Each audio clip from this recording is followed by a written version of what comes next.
My Lords, I rise to offer Green Group support for all of the amendments in this group. I attach my names to 51 and 87 and would have attached my name to others had there been space.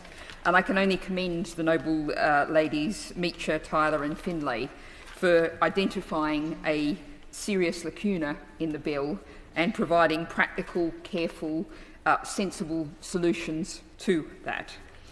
But the noble lady Baroness Finlay used the term, this is a bill at the moment without these amendments, by adults, for adults.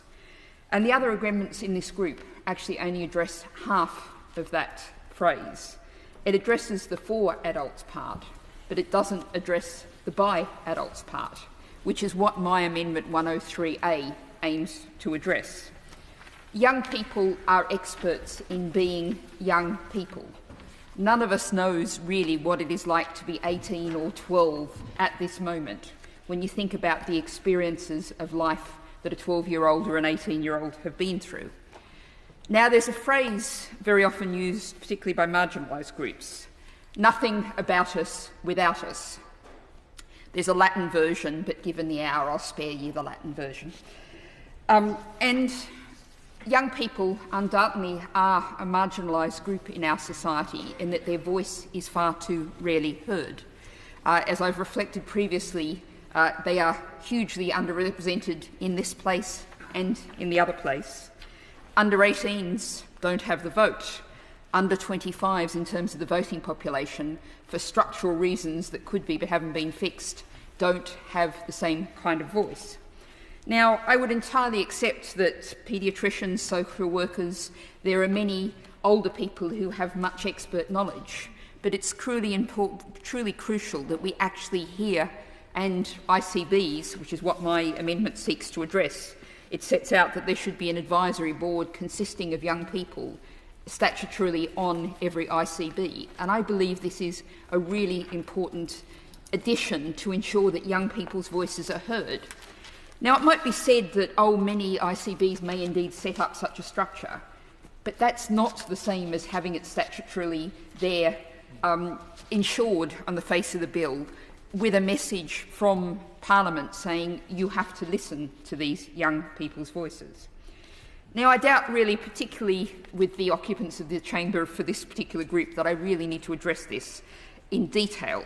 But I do just want to look at the Children's Society Good Children report from 2021, which looked at 10 to 17-year-olds. And among them, 1 in 15 were unhappy with their lives. That's the highest level in a decade. And we know that children who are unhappy at the age of 14 are significantly more likely to display symptoms of mental ill health by the time they're 17, to have self-harmed or attempted, sadly, to take their own lives. And as that report makes very clear, the pandemic is only part of this story. There is, of course, the climate emergency. There's a great pervasive fear about the future that young people have lived their entire lives through. We're talking about people whose virtual whole life experience is since the financial crash. And one of the things that we actually know that addressing senses of powerlessness with all of the negative effects on mental and physical health that has is giving people a sense of empowerment, a sense that they can actually take control of their own lives, make choices, make a difference. And that's something, of course, I see very often with the young climate strikers. So I believe that this measure, that my 103A, is something that ensures that this group collectively addresses the two sides of the problem that the noble lady Baroness Finlay identified. This is something I really want to take forward. I'd invite other noble lords who are interested perhaps to talk to me about this, but I think this is something that really should be included in the bill. Let's hear from children and young people, make sure that ICBs have to listen to the children and young people they are going to serve. Yeah.